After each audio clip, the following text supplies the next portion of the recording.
Hey, what's going on? My name is Anthony, or Big B Stats, and welcome to Minecraft Live. I'm going to take this time and explain a little bit about myself and my relationship and history with Minecraft. It all started back in 2012. I didn't have a PC to where I could run Minecraft, so I waited for it to come out on Xbox. I got it and I just fell in love with it. I went to events, I met a lot of people, and I get a chance to do this right now, all because of Minecraft. That's allowed me to have this opportunity. I was also a part of the Minecraft live show back in 2018, which was the first time they brought on creators, and it was just incredible. But it's a brand new year, and this is just going to be phenomenal. Now, this year is the community pre-show, so you're going to hear a little bit about what's coming today. Also, we're gonna hear from a few of our friends and what their year has been like, and what we love to see coming to Minecraft Live this year. Now, if you do speak another language besides English, don't worry, we're working with community rebroadcasters who speak other languages that are helping localize the broadcast. So head over to minecraft.net/live to view the list of rebroadcasters. Now, there's a very special person I want to introduce you to, and this is a person that you can just feel their energy through the screen. You know, if you ever just look at someone, it's like, wow, this person has so much energy. They have made my day feel better. And this person is going to be Shovel. So here she is. Thanks, Big B. Hello, I'm Shovel and welcome to my house. I hope you're all staying safe and healthy. You might recognize me from last year's event, or you might not. I was blonde back then. I'm a longtime Minecrafter, YouTuber, and lover of all things that let my imagination run wild. I'm also a known cat lover, and I would love to show you one of mine, but every cat owner knows you cannot tell them what to do. Anyway, we're gonna start with the pre-show, where we're gonna look at the last year in Minecraft. I've had my own exciting year in Minecraft. I was crowned a Minecraft champion, twice. And then later we're gonna join some of the members of the community and some members of the Mojang team to see what's coming next.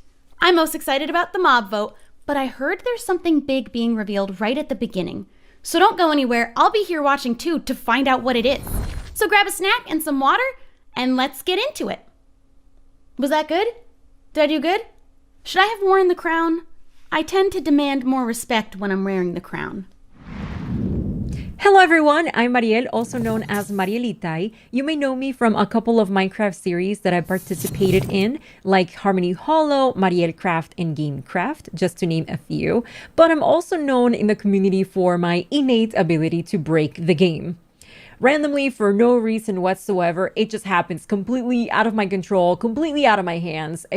I've had so many bugs and glitches happen to me that it's become this running joke on my channel, and it's hilarious. Now, this year has actually been a pretty exciting year. I was able to participate in one of the Minecraft championships, and I also made a ton of new friends playing Minecraft Dungeons. That was pretty cool and awesome. But today, I'm here at the Minecraft Live community pre-show to talk to you all about something very exciting. The mob voting process. Turns out that Minecraft is bringing 3 new mobs for all of us to check out and get to know. We have the Moobloom from Minecraft Earth, the Iceologer from Minecraft Dungeons, and last but certainly not least, the Glow Squid, a mysterious new mob that's also from Minecraft Earth. But you may be wondering which one's going to be added to the game. Well, that's up to you, the community, to decide, because throughout the show, all of you are going to be able to vote for your favorite mob on the Minecraft Twitter page as long as you're signed in. There's also going to be multiple voting rounds, so make sure you keep an eye on the vote because things can change very quickly and we need to make sure that the best mob wins, and that one, in my opinion, is the Glow Squid, because that's the one that I'm rooting for and that's the one that I'm going to be voting for. Anywho, that's going to be it for me, but be sure to stick around to find out more about these brand new Minecraft mobs. Thanks, Marielle. Well, I just want to say I actually want all the mobs if that's even possible. Can we make that happen? Now, one of my favorite things this year to come to Minecraft is the 1.16 Nether update. There wasn't much to do in the Nether in my personal opinion, and this update, I think everyone enjoyed it, me personally. I was already a little bit afraid of the Nether, but now I'm even more scared, but in a good way. It makes me want to go there, makes me want to do things. And there's so much that you can do in the Nether. And the fact that this is the same game, they make the updates so great that it feels like a whole new game and you get that whole new experience all over again. But that's just my story. But here are some more stories from a few creators and friends around the world. Hello everyone, my name is Gemini Tay. I am a Minecraft builder and content creator on both YouTube and Twitch. I love using Minecraft as a platform to create art, and this year I've had a particularly amazing time doing so. I was invited to the early access beta for Minecraft with RTX on Windows 10 edition, and oh my gosh, it was incredible. Minecraft with RTX adds so many new amazing properties to the game. The new reflections and light emissivity is incredible. Being able to use light as a building block in the game is something I've looked forward to for such a long time, and it's finally here. Definitely have had such an amazing time using that to my advantage to create more depth and dimension in my Minecraft worlds. Fala galera, eu sou Forever Play Games, crio conteúdo de Minecraft pro YouTube há mais de 8 anos e hoje eu vim aqui falar pra vocês as duas coisas que eu mais gostei do update do Nether. Então beleza, estou aqui no meu mundo onde eu jogo no modo sobrevivência, não uso o criativo pra nada. E como uma pessoa que joga muito Minecraft mesmo, uma das coisas que eu mais gostei do update do Nether foram os blocos novos. Então se você der uma olhada daqui, eu fiz um portal que vai pro meu Nether, utilizando os novos blocos. E cara, é sério, eu fiquei apaixonado nas possibilidades que a 1.16 trouxe pra gente no termo de criação, cara. Esse fogo azul e essa Blackstone são muito lindos e dá pra você fazer ambientes totalmente diferentes de antes. E passando pra nossa segunda coisa, nós chegamos nos novos biomas. E isso eu acho que foi uma coisa que a Mojang focou muito em tentar deixar o jogo mais vivo. E cara, pra quem joga Minecraft há muitos anos, é muito divertido olhar o Nether que a gente já conhece de uma forma tão diferente assim. Hey everyone, I'm Mac and Cheese Please, a Minecraft YouTube content creator and Twitch streamer. My favorite memory from Minecraft this year has got to be when we defeated the Ender Dragon for the very first time. I have never seen this fight before and had no idea what to expect. We spent hours and hours preparing and defeated the Ender Dragon our first try in about 15 minutes. It was so much fun. I cannot wait to see what Minecraft has in store for us this year.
Hey Minecraft Live, I'm Nick Pickett. And I'm Elliot Choi. And we built a one-to-one replica of the University of California, Berkeley with 200 of our fellow students, faculty, and alumni, and hosted a virtual graduation there. During the ceremony, we had the pleasure of working with the university, a production company, and dozens of our own builders to produce a graduation unlike any seen before. We had 7 speakers join us that day, including our school's chancellor and Minecraft's own Lydia Winters. In addition to the ceremony, we invited the global class of 2020 to a 2-day music festival with over 60 artists performing back-to-back to celebrate. With the help of some of the most talented builders and developers, we hosted it all in a reimagined version of Berkeley's Greek theater. This project grew to scales that we never expected. On top of all of this, we decided to take all this attention we were getting and put it towards a good cause, which is why we partnered with a charity to raise thousands of dollars to support pandemic relief. From all of us in the Blockly team, we hope you're enjoying Minecraft Live. Okay, so we've heard about how 2020's been for a few people within the community, but what's next for Minecraft? Now, there's already a lot of things in Minecraft, but if there was one thing that I would want to see is something that would fly, some type of creature, maybe a monster, and you would be walking out on just a nice sunny day, you know, maybe just mining or doing some cropping or in your farm, and next thing you know, something would swoop down, not a phantom, and it would actually pick you up and take you through the sky. I think that would be really cool, but maybe that will never happen. Now, the community has always speculated what the next big update for Minecraft could be. A new mob, a new boss, a new biome, and as you're making your guesses right now, I would assume, we're gonna go ahead and throw some more ideas in the mix.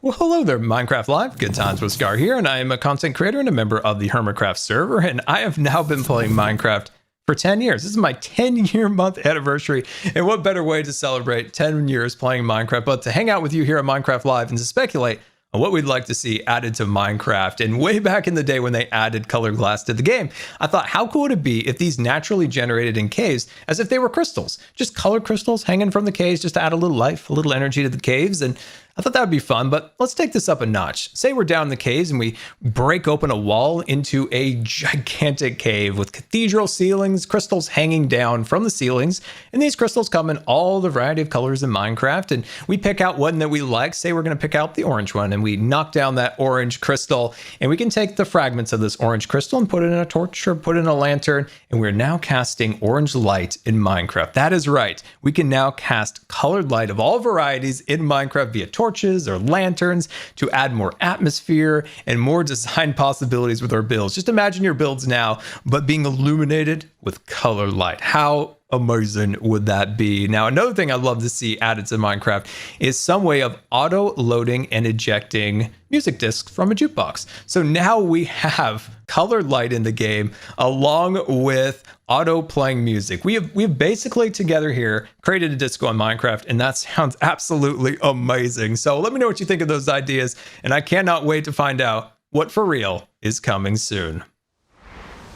Hey everyone, it's Crew! We have been huge fans of Minecraft since the very beginning and have so much fun creating videos. From silly build competitions to our epic survival series. Creativity is literally limitless in Minecraft. That's why we're so excited for the glow squid!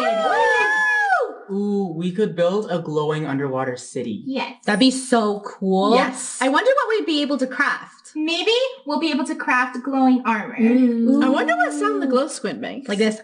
Love, love. I'm gonna make it my pet. Okay.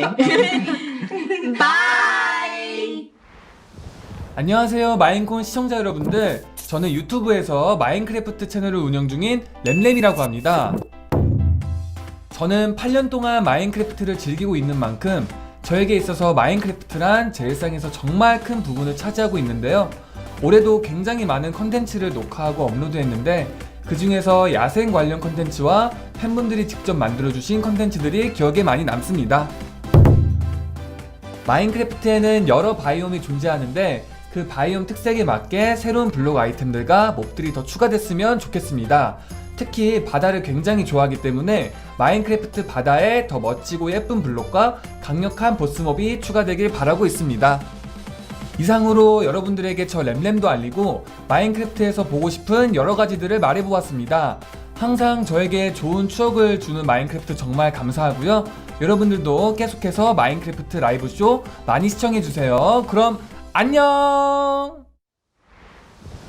Hello, my name is Sculk85 and I'm a Minecrafter, and today is a big day. It's an omega big day today because it's one of these days where we get to know the latest and the greatest surrounding Minecraft. Now, being a big action RPG fan, I've obviously been completely stuck with Dungeons since it came out, and we've already got lots of new stuff. Like we got the winter update, we got the jungle update. I wonder if they're gonna make another like themed upgrade, maybe mountains, like Dungeons goes Everest, or or maybe an oceanic update. That'd be kind of weird, swimming around underground and stuff like that.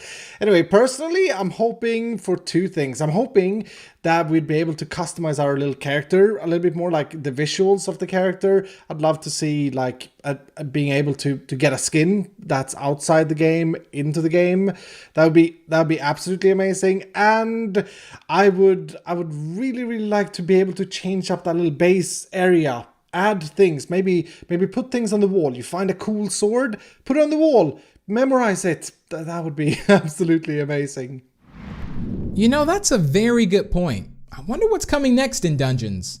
Well, I guess we'll have to see. Thank you from me and everyone you've seen so far for watching the pre-show. Minecraft Live is just about to start, but we're such a small part of this community. So let's see some other great moments from this year in Minecraft. Thanks everyone. I earned this crown the last time. I get to wear it until I am dethroned, which means I can wear it the whole time until the end. There's a lot more rainbow because it is in honor of it being Pride Month.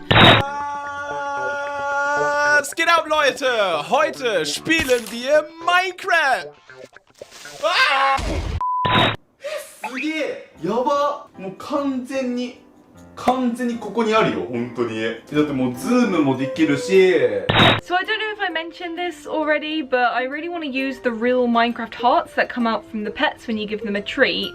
So I just went into Feather Adventures and I made a green screen inside of the dog's house and for feathers as well. Así es, llegamos con el Nether Update en donde van a agregar nuevos biomas, animales, mobs. Hasta puede haber alimento ahí dentro del Nether. Cuando se nos hubiera ocurrido eso. Así que va a estar muy buena esta actualización que al fin llegó. I mean, how can I not get excited about transforming the look and feel of Minecraft from this scene with RTX off to this with RTX on? What the? 睡衣妹妹，思念的幻影。我说呢，我一睡觉来一小老妹儿，这是啥意思呀？ Oh, they're there! The little beasts are there! A new animal! This is kind of blowing my mind. What a cool update. 我乃齐天大圣孙悟空是也，身穿黄金锁子甲，头顶凤翅紫金冠。 脚踏藕丝步云驴。 They've added these new adventure crystals that allow you to experience adventures in your home, in your backyard, or wherever you are, instead of needing to go out and discover them. 这个吃瓜亭呢，也应吃瓜群众们的要求啊，把上面的这个不对称棋盘换成了好多的瓜，同时可以有6个人在这吃瓜呢，想想都有点小兴奋。I'm a bee! Did y'all see that? That was insanity! Yo, we stinging up in here. Check it out. I got a whole mess of powers. Y'all see them? It's bees. You can just keep spawning in all these bees. I'm literally just right-clicking constantly. Now the bees that... 마인크래프트 던전스 굿즈. 아 이렇게 봐야 되네. 개봉해 볼게요. 두두두두두. 자, 오! 야. Get up, I found the mobs. I found them. I think we found them. Excuse me, I don't appreciate. No. Well, I gotta show you how to play my game. Are you watching? Whoa, the bees are really angry. Are you watching? What did you do? Dude, the bees are so mad. I'm just gonna leave you to it. Perhaps one of these other huts has something helpful in it instead. Oh my gosh. No, that's... La abeja es el primer artrópodo del juego que vuela. Los demás que hay en el juego son el pez de plata, los endermitas, las arañas. Quebra. Ok. Olha só tanto zumbi. Oi, zumbi. Tchau. Tchau. Tchau. Tchau. 下一个任务是什么？分享一次家园获得50金币。3、2、1，茄子，分享给好友，就给你了，二哈的二哈哈。Meu Deus, olha o porcão! Você tá vendo? É o Puma! Cadê o Timão? Akula Matata! Guten Tag, meine Damen und Herren, und herzlich willkommen zu einer weiteren extremen, ultramäßig harten Challenge. Wir werden heute komplett Minecraft auf den Kopf stellen. Oh, TNT. I'm taking this, okay? Dan, steady. What do I do with it? What do I do with it? It's on my head and I don't know what to do with it. Okay, give me an opportunity. Set me up. Oh, there's a lot of zombies. Throw it, Okay. throw it. Throw it in the middle. Ooh. Did it work? Here they go. It did there! Och titta vad så gulligt. Han kastar någonting till mig. Åh, vad gulligt då! という習性があります。そしてね、毒針を刺した後まさかの死んでしまうこともあるんですね。ちょっと。 Nej, den är glad. Okej. Och du är glad, och du är glad. Nu, titta! Ha! Fast då har jag också förstört en sån där, men... Figata ragazzi, è tutto nuovo. Oh mio Dio, hanno cambiato il Nether. Ci sarà tantissimo da esplorare e io non vedo l'ora. Il fuoco blu! Speaking of food, nom. Thank you. What? Don't take all the cakes. You gotta pay for those. El daño y cómo vas creciendo tú como personaje depende de dos cosas: el nivel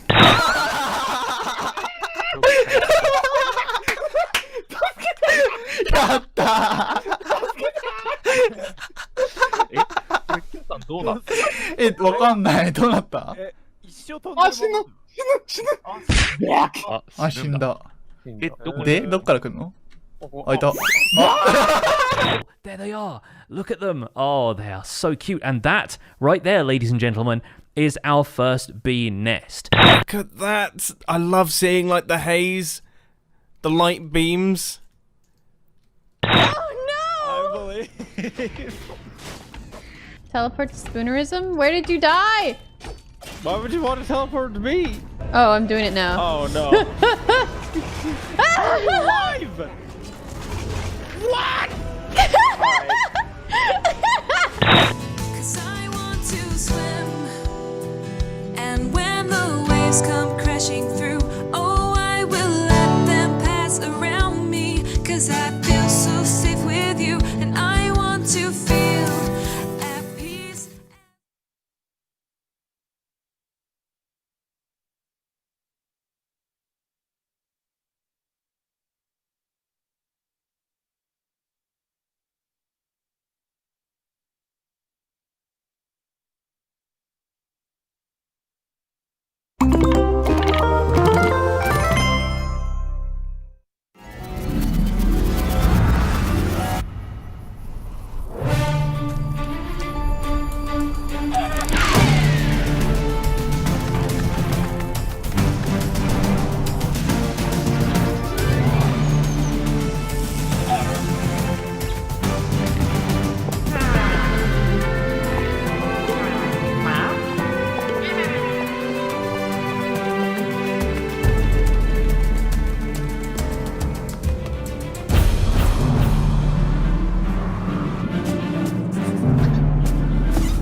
Hello and welcome to Minecraft Live 2020. I'm Lydia Winters, your host and chief storyteller for Mojang Studios.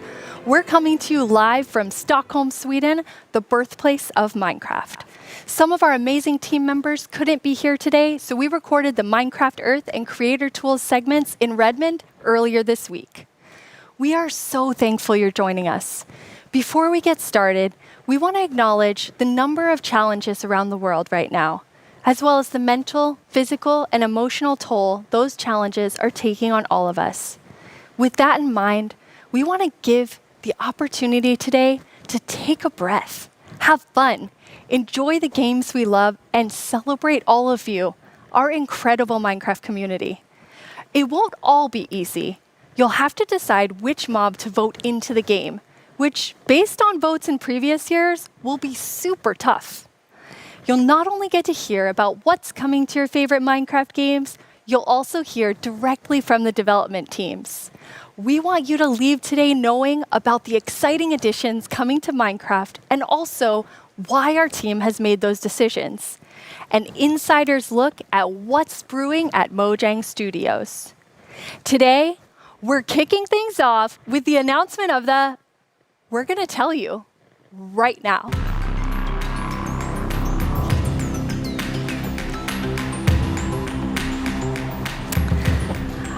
Hi, Agnes and Brandon. Hi. Hello. Let's do this. So, okay, the next update is the update that we know that so many of you, and well, so many of us as well, has been wanting for such a long time. It's the Caves and Cliffs update.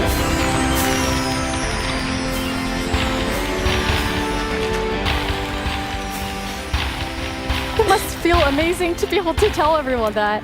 Seriously, like, I'm so excited about this. I mean, even before I joined Mojang, I was always thinking about, like, when is the cave update gonna come? And this is it, but it's also got the cliffs as well. It's got the mountains. Like, this is such a big update, and I'm so excited. How are you feeling, Agnes? Great, like, no, it's so good. So we have been working on this update for quite long, and we're like, we can't wait to tell everyone, and now we just announced it, and it feels It's so we're actually amazing. getting our first live look at some reactions. Oh. Okay, that's very cute. So cute. Those mobs are very, very excited. This year, we asked some of our communities to submit questions that we'll answer across the show. This first question definitely feels like something everyone wants to know. Mi pregunta es, ¿por qué se han tardado tanto en actualizar las cuevas y cuándo llegarán? En verdad que hemos estado pidiendo esto por muchísimo tiempo. Why has it taken so long? Like Brandon, I've been waiting a long time too. Yeah, that's a very good question. So since this update really is the update, like we have been dreaming about it for so long, so it felt so important for us to do it right. Like we don't want to rush it. But now we feel it's the right time. Like we have spent the time we need to really like understand the vision we have for the update, and also to make sure that we understand what the community actually wants. And we've also like planned around it to make sure that we really can work together with the community to make this and like as epic update as possible. And we have also hired some new amazing developers to the team. And you're one of the amazing developers, Brandon. Yeah, I joined this year in January, and I actually came from the community. I used to do modding for 10 years. One of the first mods I work on was the Aether, which is like a dimension that added sky islands and stuff. And yeah, I'm just so happy to be here and work on an update this epic. I'm so happy to have you. We have another creator question. Hi, I'm the Pink Diamond Diva, and this is my question. Are you making the caves more advanced for older players so they can mine deep, or are you making them more accessible and easy to navigate for newer players? Such a great question. Yeah, I mean, with this update, we're making sure that we can have as much variation as possible within the actual caves themselves, but we want to make sure that the old caves are still retained as much as possible to keep that classic feel. Yeah, and we really also looked into to make sure that we have something for everyone, because you know we have such a huge community, and it's also a very diverse community, and that's such a beautiful thing. So we really want this update to have something for everyone. So actually, we made sure to map all the features in the update to different player styles to really see that we fulfill that goal. That's so cool. And you had such a big thought process on how you decide what even goes into an update this big. Yeah, we have spent quite a lot of time on just making sure that we have a very good like fundament for the update. For example, we did the player style mapping, and we've also worked with design pillars. So the design pillars, they kind of describe the vision of the update. So for example, they help us when we like prioritize between different features, and also when we design each specific feature. And we have 3 pillars for this update. And the first one is actually all about like the spectacular mountains, the snowier snow, and the mischievous goats. Because at last year's live, the players voted for these features, and we felt like it's so important to deliver on that promise. So we actually wanted to have it as a pillar. Yeah, and another pillar that we actually integrated into this was adding strategy to mining. So of course Minecraft already has plenty of strategy in mining, but we wanted to see if we could push that just a little bit further and add even more mechanics that make it interesting for players to mine in the caves. Yeah, and the third pillar is to create an underground of marvel for the players. And that pillar is a lot about like adding variation to the underground and like contrasts and like inspire players to like craft their own underground adventures and build underground. And one thing we have done to like fulfill this pillar is that we have added new cave biomes. And one of them is the Lush Caves.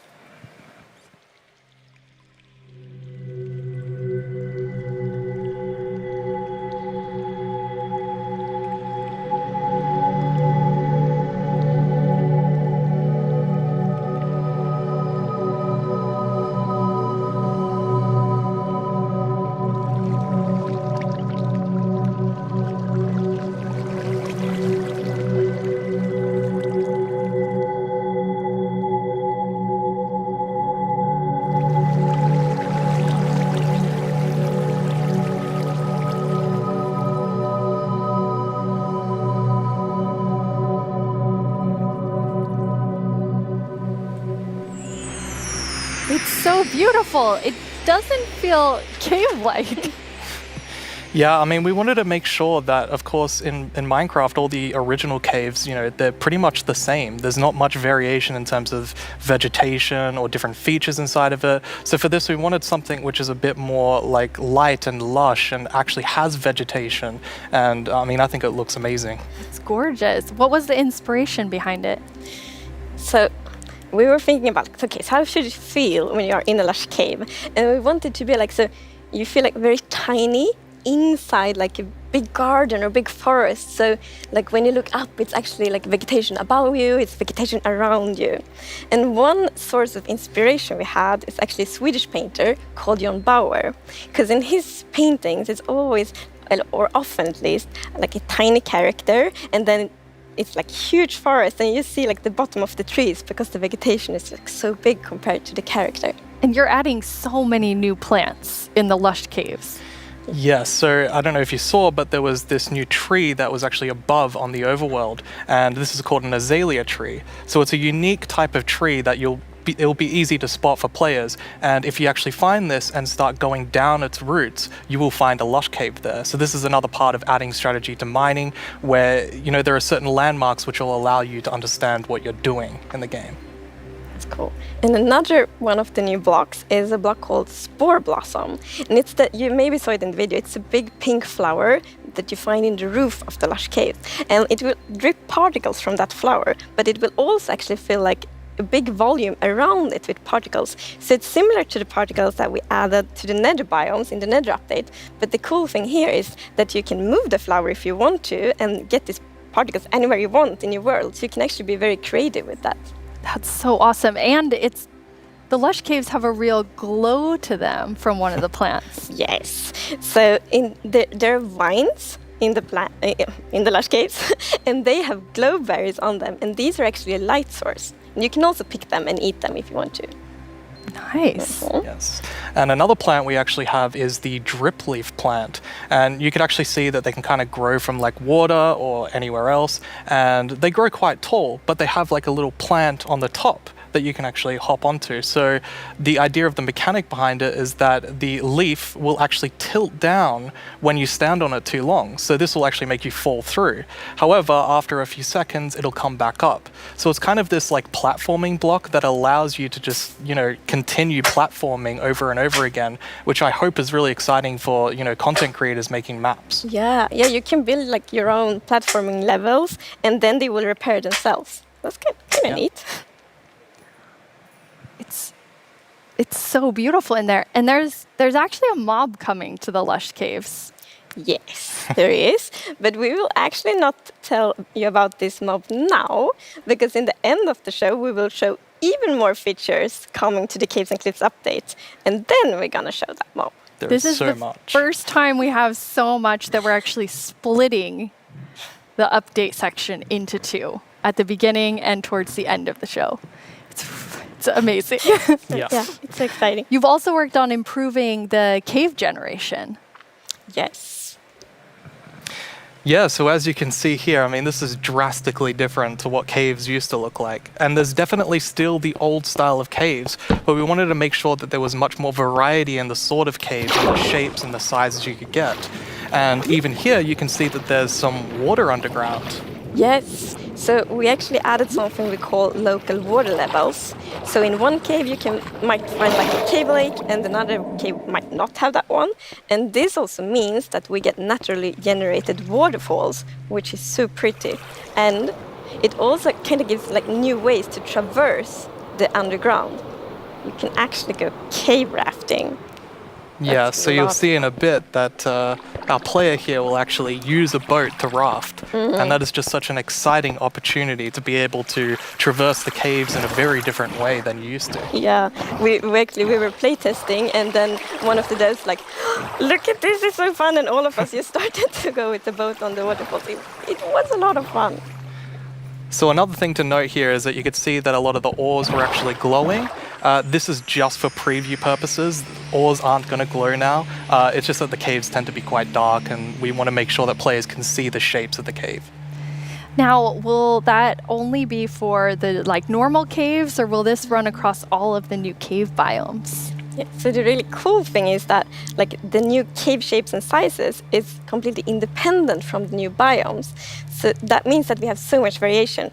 Because, for example, a lush cave can, for example, generate, in a super narrow tunnel, but it can also generate in like a huge cavern, and that creates completely different atmospheres, but it's still the same biome. So we're really going to have lots of variation underground now. You've been calling two of the different cave types spaghetti and Swiss cheese? Like that's how varied the caves could be? Yes, I mean, there are so many different variables of how the variation works, and I mean, it has even more variation than the overworld itself. It's just crazy. It's a lot. Yeah, some of the caves, for example, have really cool pillars, and some are more like flat, some are tall. Lots of variation. Very nice. And you have another new cave biome to show us. Yes, so we have the Dripstone Caves biome. And whenever I think about the idea of a cave update, the image of stalagmites and stalactites comes into my head. But adding these are pretty difficult. It's a very unique shape that Minecraft isn't really accustomed to. But I think the way that the artist put it into Minecraft works quite well. And of course, there's some mechanics surrounding this. So you can see that someone destroyed the block up the top, and so the dripstone fell down. And also, unfortunately for this zombie here, if you fall on these dripstones, you will get hurt. Poor zombie. There's another interesting mechanic in the Dripstone Caves. Yes, so maybe you saw in the video that like from the stalactites, you could see that it was like dripping water. So actually, if you put a cauldron under a stalactite, it will fill up with water. So it's renewable water. And how do you remember which is stalactites and stalagmites? Well, that's a very good question. It has been very tricky to remember that, but I think I learned. So we actually, it's hold on tight to stalactite. I was going to say the wrong one. So stalactite is in the roof and stalagmite is on the floor. Perfect. Yeah. We've been practicing that, all of us. For a long time, like even. And you have something really amazing in this update for the sort of redstone engineers out there. Yes, so we've actually been thinking about this redstone block that lives in the deep dark, a new biome at the deepest depths of the world. We're not going to talk about this biome too much today, but we are going to show some of the blocks and maybe later a mob that comes from it. So if we look at the video, we can actually see that it's basically this growth, and this is called the Sculk blocks. And one of the blocks is called the Sculk sensor. This is the new redstone block. As you can see, when you place or destroy a block, or if you have footsteps, it'll actually detect the vibrations around and then emit a redstone signal. So this is going to be very interesting for redstone players. We even have a mechanic around it where you can actually use wool with wool occlusion to essentially prevent signals from being able to get into the Sculk sensor. So let's take a look at that now.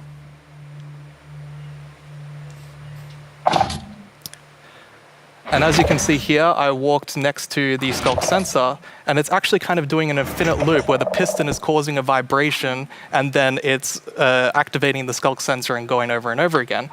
But here, I've actually put a wool block in between the piston, which prevents the signal from going to the Sculk sensor. This can allow you to even do sort of directional Sculk sensors where you can put wool blocks on each side and only allow it to detect vibrations in front of it. And vibrations can be so many different things. You know, it can be a snowball hit, it could be an arrow, it could be footsteps, it could be blocks, anything. So cool. Yeah. And another thing, we had a bit of a happy accident with this because we realized that we get wireless redstone thanks to the Sculk sensor. Yes. So, and we didn't even plan to add it, but then when we started playtesting, we're like, wait, we got wireless redstone, and that's so exciting. And well, you can just build so many cool things with that. It's gonna be exciting to see what the community will build. Yeah, you're really looking for community feedback to make sure this feels great for everyone. Absolutely. I think because this is such a unique mechanic, we really want to make sure that we get it right. And, you know, we love the Redstone community and we want to make sure that we do it right. So any feedback you have, any ideas, send it to us and we will work with you to make this the best block that it can be. And now, we said there's another mob coming later, but I think it's time for a new mob coming to the Caves and Cliffs update. It is. And this is a very scary mob. And it lives in the deepest of the underground, in the deep dark. And this is a very dark place. And the cool thing is that this mob is very well adapted to the environment. So it can't see anything. So it's the first blind mob in Minecraft. And that's very interesting because it gives such interesting mechanics. So instead, it will react to vibrations, just like the Sculk sensor block. So if you aren't very careful when you walk around in the deep dark, you might upset that mob. Yeah, with this mob, we really wanted to make sure that we kind of recaptured that feeling of the first night of Minecraft. And we can often forget that Minecraft can be a pretty scary game. So we wanted to make sure that we could kind of go back to that. I mean, caves can be scary. They're dark. And all I'm going to say is that when you go into the deep dark, I want to make sure that you're very quiet and watch closely for the Warden.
What did we just see? It's a very different mob. I'm really excited for this because not only is it trying to be scary, it's, we had to keep a balance to it. It was very challenging to design a mob like this.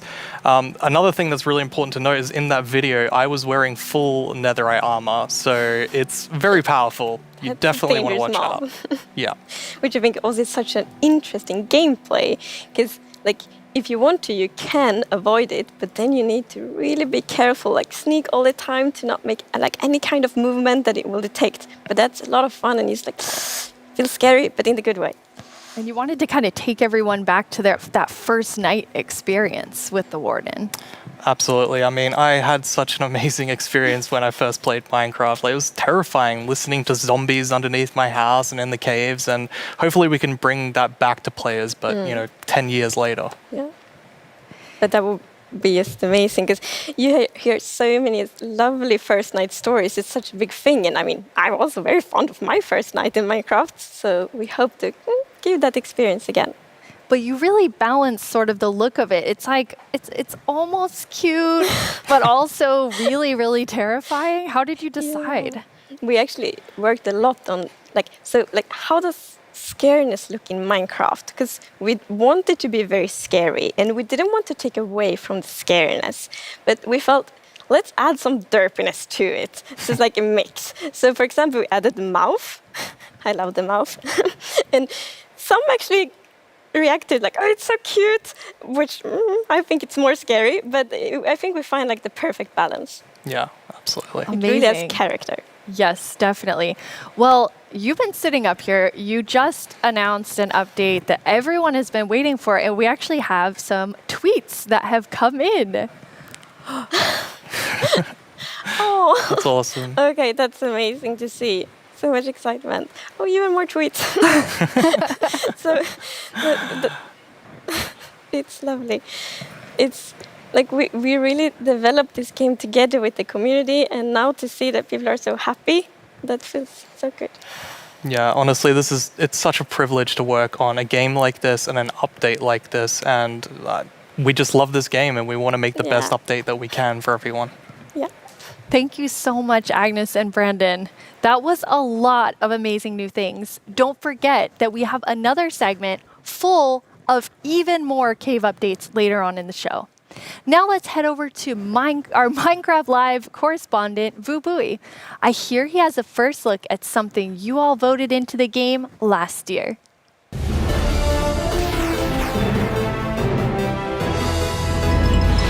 Hello, Minecrafters of the world. I'm Vubui, and I'm here once again to help all of you at home to choose a mob that will go into Minecraft. But first, we have a message from our good friend Max Brooks, author of our first Minecraft novel, with some exciting news. Hey, Minecraft community. It's Max Brooks, author of Minecraft: The Island. Thank you so much for embracing my book, and I hope you'll enjoy the sequel, Minecraft: The Mountain, where our character leaves the island and paddles to a strange snow-covered world and discovers another castaway, and together the two of them have to find their way home. Minecraft: The Mountain, coming out in 2021, available for pre-order right now. And as always, thank you for embracing all Minecraft books. That sounds awesome! Another Minecraft novel, and this one's called The Mountain. Speaking of mountains, remember last year's vote? It was a fierce competition, but the mountains won after 2 intense rounds of voting. Well, I have a sneak peek into what your vote is bringing to Minecraft on the cliff side of the Caves and Cliffs update. Goats. They're both mischievous and adorable at the same time. As you can see, they live on the mountains, and if you aren't careful, they might knock you off. They also have excellent jumping skills. We'll also get better mountain generation with spectacular and more dramatic mountains with height-dependent generation. That means things like tree lines and mountaintops that will be more challenging with lots of snow and ice. And speaking of snow, yes, it will be snowier. We will also have a new block called Powder Snow, which will be a kind of trap block. It looks similar to snow, but if you or a mob walk on it, you will fall right through. Now let's talk about this year's vote. We have 3 awesome mobs for you to choose from. And to introduce them, we once again have Tiny Agnes and Tiny Jens. Let's see what they have to show. Oh. Bees and moblooms are friends, just like we are. Right, Agnes? These friendly cows live in the flower forest biome, yellow as sunshine and covered in beautiful flowers. What's not to like about these beautiful bovines? We are friends, right, Agnes? Why do we have to record these videos on an actual mountain? They are animated. The Axolotl is a new illager that lives on mountain tops. It's a hostile mob that attacks you with clouds of flying ice. You did pack the supplies we need to survive the night up here, right, Jens? Do you ever wish Minecraft's oceans were glowier? Not me.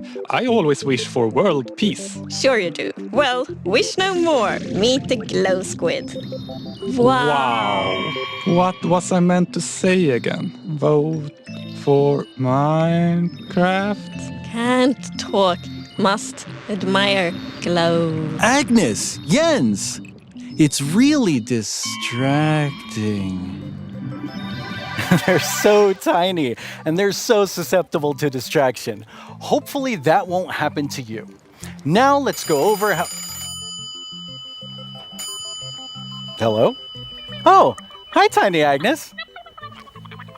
Yeah, no, I'm live right now. Okay. Well, you really shouldn't read too many internet comments. But, okay, I'll tell him. Okay, bye.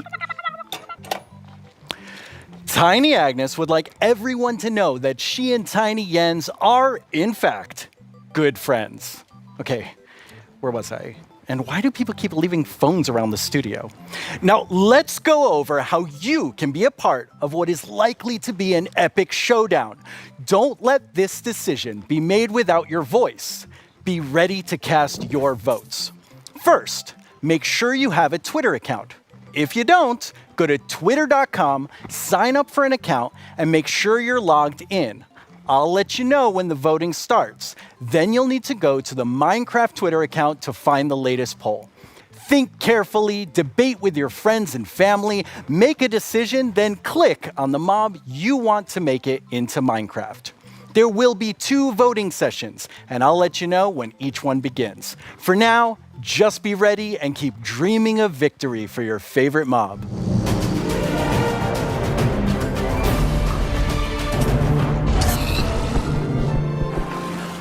My name is Yesenia Cisneros, and I am the gameplay producer from Minecraft Earth. I am so excited to be a part of Minecraft Live this year and to share this wonderful experience with you, our amazing community. It's been so fun seeing what you've been doing with the game. I've seen lots of creation shared each week, and I wish I were that creative. I mean, wow. While everyone has been discovering new hobbies, I have been logging in each day to collect a new adventure crystal, which lets me play life-size adventures in augmented reality in various parts of my home. My dogs are very confused, to say the least. It seems like I'm not the only one who's been going on lots of adventures. We've had more than 5 million adventures played throughout early access. Holy moobloom, that is amazing! I've also been completing season and daily challenges to collect mobs, even more adventure crystals, and exclusive character creator items that can also be used in Bedrock. Sometimes, when the weather is just right in my house, lightning strikes and a new mob is made. Later this month, we have 2 new mobs joining Minecraft Earth, and I hear they're going to make quite a splash. Speaking of mobs, our beloved Moobloom from Minecraft Earth has a chance to be brought into vanilla. How cool is that?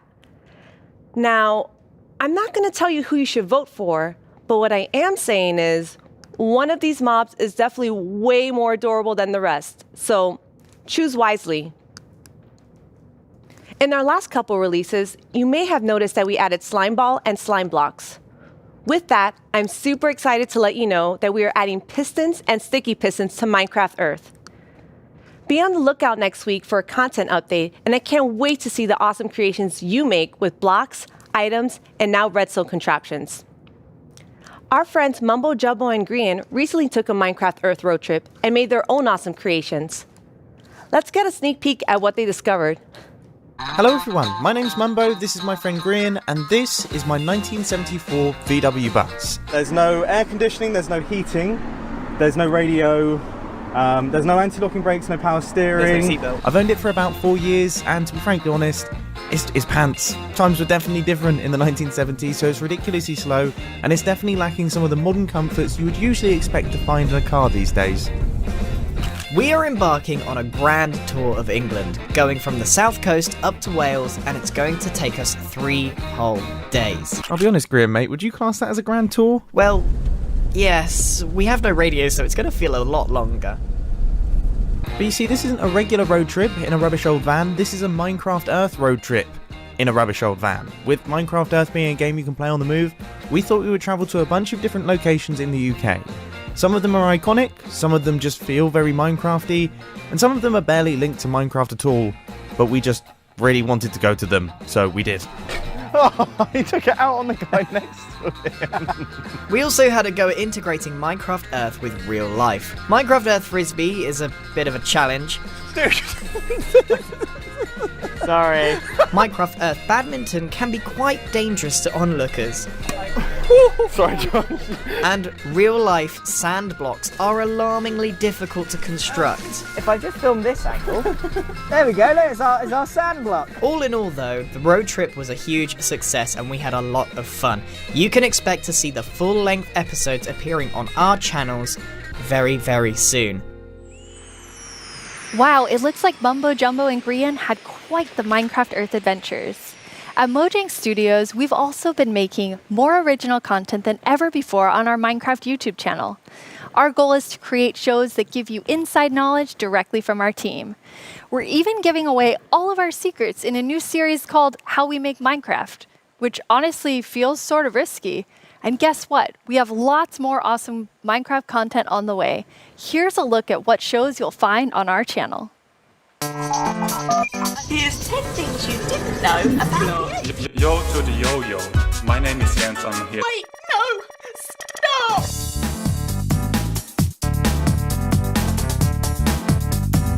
How can Steve punch cactus without getting hurt? I know a cactus has pricklies, but punching a tree probably hurts too. Everyone just starts panicking.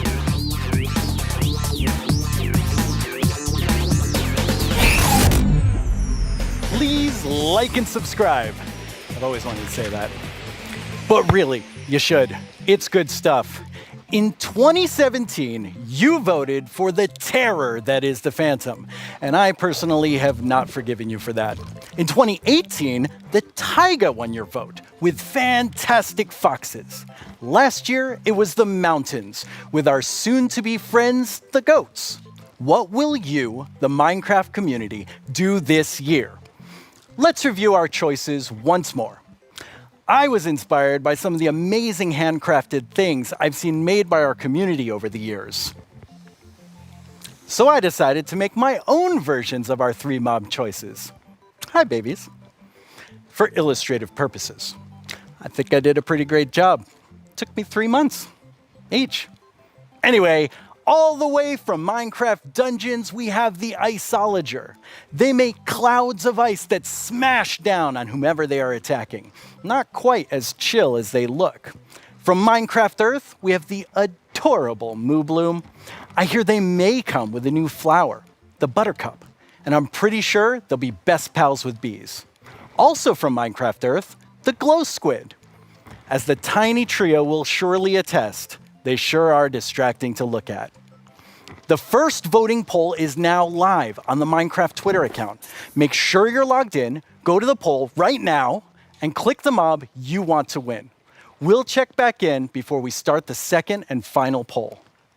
Now, though, I'd like to welcome Laura to my desk to talk about the dungeoniest Minecraft game ever, Minecraft Dungeons. Hello, Laura. Hi, thanks for having me. Very excited that you're here. Nice. So, what do you do at Mojang Studios? I am a game designer, which means I am the one that gets to decide how difficult the bosses are. So I'm sorry about that one. You can blame me for that. I think people will blame you for that. That's okay. While I have you here on the stage, which mob are you voting for? I think if I don't say I am voting for the Axolotl, my team will kill me. So, but it's an amazing mob. It brings a lot of fun to dungeons, and I think it will bring a lot of fun to Minecraft as well. Okay. I figured you would say that, but I had to ask. So tell me about the launch of Dungeons this year. Oh wow, that was quite the ride. It was such a crazy launch. I don't think anybody in the team expected to ever release a game from home. So we were all sitting in this like massive Teams call and like sharing streams with each other and sharing videos and comments from players, and it was very good. It was fun in a different way. What would you say was your favorite thing from the release? I think it was how people came together to play the game. It was very fun to see parents like show their children dungeon crawlers and children show their parents Minecraft. I don't know, it was very nice to see everyone just sit together and play and enjoy. That sounds wonderful. Yes. Well, let's take a look at what the community has done with what's come out so far. Yeah. Cannot actually believe that we like got close to the end and it was like, nope. Well, time to be blown up by more creepers. They absolutely hate you, there's creepers. Oh yeah, Tom, you're welcome to join actually. あ、待って待って、結構減った、結構減った。最後殴りに行っていい？お前、おら！お前、おら！ So the village merchant, a really cool merchant, simple, straightforward items, and definitely a nice addition to the game, a good replacement for the wandering trader. Now let's go check in with our friend the blacksmith here. This is definitely something that I'm looking forward to because this is one of the coolest things that has possibly come to the game. Oh, tem que matar o maguinho. Ai, morri. Galera, me ajuda. Calma aí, eu vou te ressuscitar. Calma aí, eu vou dar couve aqui. Que isso, Davizinho já tá me ressuscitando. Oh boy, oh boy. Alright, I see what's going on here. I see what's going on here. Väldigt bra! Ah! Ha! Smätsuit! Hör du! Vänta tills jag har min raket du! Du ska få spö då! Nu jäklar ska ni få spö. Skya! Stop killing the pandas, you monster! Stop killing the pandas! Oh, we have to save villagers. Our villagers right there. You are free, villager. We must find the caravan of other villagers. Ooh, I got invisibility potion. What is that? 와, 맵 엄청 많이 생겼네 이번에. 자, 크리퍼까지 깼고 늪지, 목장, 협곡, 레드스톤 광산? 여기 거의 끝판대장급 아니야? Holy smokes! Boom! You right? Yeah. I put my Dude, oh, look! There's a pig. What Kill the pig! Get the pig! Oh no! Red! Backwards! No! Oh god! That looks so fun. Yeah, it's so cool to see people have fun with the game. And it's fun to play and watch. Yes, I hope so at least. But this week, you also had another launch. Oh, this month it's been a crazy month. Like we haven't stopped doing things, I feel. We released first the Creeping Winter together with our new merchants and the new daily trials, which was awesome. I hope everyone loved it. We launched for xCloud, so now people can play on mobile, which is so fun. I really like that. And this week we just launched in China, so now we get to welcome our Chinese friends to the community, and I am super happy about that. That's really exciting. Well, now we have a question from the community for you. Right. ということで、私から質問です。マインクラフトダンジョンズをリリースされてから、開発者が想定していなかったファンの反応やゲームの仕様などありましたでしょうか？また、マインクラフトダンジョンズの今後について教えてください。今後、どのようなコンテンツがリリースされるのでしょうか？ぜひ教えてください。よろしくお願いします。Okay, he kind of snuck two questions into that. Yes, but they were great questions, and thank you for sending them. Regarding the first question, I think we were very excited to see how fast people found the secret mushroom level. Like, I was very confused about it as well, because we had worked very hard on making it very secretive and having little snippets of things everywhere, but players are so smart. They found it so fast. So if you haven't played the mushroom level, go check it out, because it's very fun. And the second question? Right. So that's what we are here to talk about today. We're going to talk about our upcoming DLC that we prepared with our friends at Double 11, and that's called the Howling Peaks. So we're going to the mountains with dungeons as well. That's awesome. Yeah. Why don't we take a look at some live gameplay? Yeah, let's check it out. We are very lucky today that we have 4 members of the Dungeons team with us. Here's Mariana at the Nintendo Switch. Hello. Here's Chris at the PC. Here's David at the PlayStation 4. And at the Xbox One, we have Annika. So we get to show you here for the first time crossplay, which we're very excited about. So people can play together from everywhere. That's exciting. And yeah, that's our first look at the mountains biome coming to Dungeons. Already I see a goat right there. Oh yeah. Yeah, we were so happy. We asked the Minecraft team if we could bring goats to Dungeons and they said yes. So we get to release them a bit first in Dungeons. So we're super excited about that. They're equally as mischievous. Yes. So I see a lot of wind coming out of these grates. Yes. Wind is a mechanic that we're going to explore a lot in the mountains missions.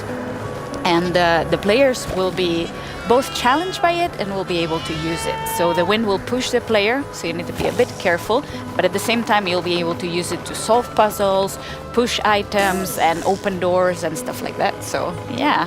That's awesome. What is this we're looking at? Right, so yeah, our mountains biomes are so tall that the player will need to find new ways to traverse the levels. So that's a mountain lift, and there's gonna be full of like these little contraptions all around. That seems like a really fun new mechanic. Yes. Yeah, the goats are all around, and you need to be careful with them. Yeah, I saw them attack. Yes, they're really gonna push you out of the edge if you're not too careful. So leave the goats alone. Yes, leave the goats alone. That's very important. And as you'll see in a bit, the iceologers that you can find in this mission and in all the mountains missions are very ready for the weather. So they are wearing their little cozy clothes and they're wind resistant, which means that while the player will be challenged by the wind, the iceologers won't. Oh, what are these? These are new mobs called the wind callers, and that's a Ravager coming for the first time to Minecraft Dungeons. That's another Minecraft mob that we get to welcome. They're quite sturdy. What do the wind callers do? Right, the wind callers spawn a draft of wind right under the player, and they push the player up, so the player gets fall damage. Okay. It's very important to deal with them quick or run away because they're gonna be painful to combat otherwise. Well, they're doing a pretty good job against these wind callers. Yes, our adventurers are strong. Okay, there are 3 Ravagers. Yeah, that's gonna be an interesting one. But so far, I can see that all the consoles are working very neatly together. We're super happy about that. It's been progressing very nicely, and we hope everyone can soon play together. Oh, that was an iceologer. I wanted to say, like, that's my favorite mob, but you know, it went too fast. But it didn't stay around too long. Yes. All right, we're leading up to this big Ravager battle. Yes. But I think we can let our adventurers deal with the Ravagers. Not very well. No. Yeah. So, with all of this, you also have a new game mode coming. Yeah, the game mode is coming very, very soon, and it's going to be for all the players for free, and that's called Apocalypse Plus, which means that we're making the game just, harder a bit at a time. Yeah. When you call something Apocalypse, it sounds very hard. Yeah, and Apocalypse Plus means that it gets even harder. So hopefully players get to find new challenges, and we found different ways to tweak the balance so the challenge is different every time. But, okay, that's a lot of stuff. You're working on even more new things for Dungeons. We're working on a ton of stuff. I feel we've been so busy. It's crazy. But yeah, we have today a little video with a lot of work in progress, though. Very work in progress. Yes. But yeah, I think we should look at the video. Wait, that's my line. I'm sorry.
One of my favorite things we do at Mojang Studios is Minecraft Education Edition.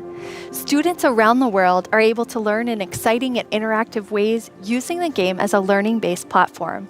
Students and teachers in 115 countries around the world are able to collaborate, learn, and share together. Minecraft has always been a way to connect people, and we've seen that now more than ever with Minecraft Education Edition being used in remote learning. When you're in the game, you don't have to feel so far away from your classmates. From creating graduation ceremonies in Japan, to creating first date orientations for American universities, to teachers doing virtual meetups, we've seen students and teachers using the game in incredible ways. Today, we're launching our first ever Minecraft Education Edition Global Challenge for students around the world to build a better world with us. Over the past few months, we've seen wildlife roam through cities while humans stayed inside. Without cruise ships and ferries around, dolphins visited the port of Cagliari in Sardinia, Italy, and wild boar roamed the streets of Barcelona. But what if animals could share space with humans all the time? Today, we're kicking off the first ever Minecraft Education Global Build Championship and asking students around the world to design and build healthy spaces for humans and animals to coexist together. What will you build? Hey, I'm Ayana. I'm a developer in the Minecraft team. If I were to participate in the Global Build Challenge, I'd build a series of underwater tubes so we could transport things without disturbing the aquatic life. Hello everyone, I'm OMG Chad, and if I were to design a build for the Global Championship, I would make a house with a habitat for my cats on top, and I would call it a habitat. どうもこんにちは、カーボンです。僕だったら日本っぽい建築で勝負したい。 Hola, nosotros somos los hermanos Leo y si estuviéramos participando en la dinámica mundial de Minecraft construiríamos unas viviendas camufladas con la vegetación del entorno para que los animales no se espanten. ¡Participa! Design and build your own solution in Minecraft Education Edition. For the chance to win Mine Coins, awesome Minecraft gear, and a video chat with Mojang Studios. The championship opens today. You can register today and download the Championship World Template. We can't wait to see your amazing ideas, and Jens and I can't wait to see the winner on video chat. We get the awesome prize of chatting with you no matter who wins. For those of you who don't have Education Edition, we have something for you too. Our education team has already added amazing free lessons to Minecraft Marketplace. We've also been working with some amazing educators on a new series about diversity and inclusion coming this fall. Hi, Minecraft Live. I'm Kenneth Shelton, and along with my fellow educators, Felisa Ford and Natasha Rochelle, we've been building a series of Minecraft lessons that will help people explore topics of social justice, equity, identity, and tolerance. The first of these lessons is called Good Trouble, and it's based on the life and philosophy of Congressman and civil rights activist John Lewis. The additional lessons continue teaching about social justice from across the world and through time, from Black Lives Matter to Malala's quest in Pakistan to achieve equal education for girls, to the civil rights movement of 1960s America, to the women's suffragette movement, and more. We can't wait to share these important lessons with the Minecraft community. I'm looking forward to playing through the Good Trouble lessons myself. Together with the Minecraft community, we commemorated Juneteenth with contributions to the Black Lives Matter Global Network Foundation, Equal Justice Initiative, and the NAACP Legal Defense Fund. We're proud to continue supporting organizations that fight for equity and equality in the world by making an additional donation today to the NAACP Legal Defense Fund. This brings our 2020 contributions to over $2 million. Beyond this, we continue to look within our company, our products, and ourselves for how we can help create a more inclusive world.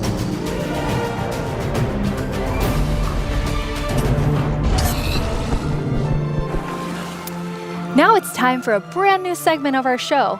You may have missed our next guest during the Minecraft Update segment, but not to worry. You're about to get some dedicated time with the one and only Jeb. Hello. Hello. Thank you very much. It was very different not having you in the Minecraft Update section. Yes, it's a little bit different this year since we always want the ones that are actually working on on the features of the games to be the ones to get to talk about them, because we feel that it gets more genuine in that way. So what are you working on then?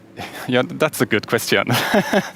No, of course, I still spend a lot of time with Vanilla and Agnes and the team, but I now work with all our projects, all our games, and like the board games, and try to support our developers and designers to capture the Minecraft feeling and make them fit together. But honestly, everyone's so talented, so it's actually quite an easy job. But to help everyone, both in Stockholm and in Redmond, I wrote a book, a Minecraft game design book. Are you trying to sell that to everyone in the audience watching? No, this is only for Mojang Studios employees. It contains a lot of secrets. But it was helpful when the team grew to kind of explain my thoughts and ideas about Minecraft. And for Vanilla particular, there are some guiding principles that are going to help us continue updating the game for many years to come. But you did decide to share some today, so people can kind of see what's in the Jeb game design book. Absolutely. So one of these guiding principles is, it maybe sounds obvious, but that is, it's always one block at a time. You place one block, you remove one block, you pull one lever, and you trigger one TNT, and of course that causes a big explosion. But at the core, the interaction is always one block at a time. And it's not only important for the way you play the game, but it's also if you're playing together with someone, let's say you're building a house or something, then I will be able to observe what you're doing and quickly understand where you're going, and then I can help you, and every block counts. If you would just copy paste or make templates and such, then it would be a little bit harder to collaborate. And also Minecraft is a lot about the journey to create your massive castle or whatever. But so it's important to we retain that feeling. And you have another principle, but it applies pretty directly to a community question that we have. 你会加入更多天气或者自然灾害到我的世界中吗？像是暴风雪或者是大雾天气。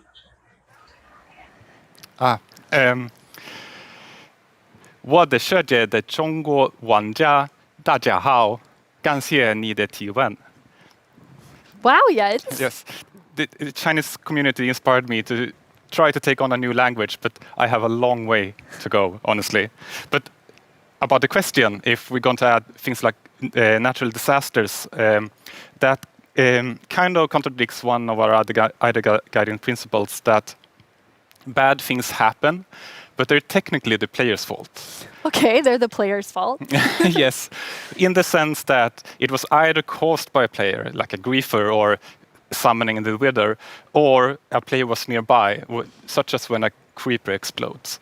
So whenever something bad happens, we want to make sure that the players are either actively taking part of that or have a way to prevent it from happening.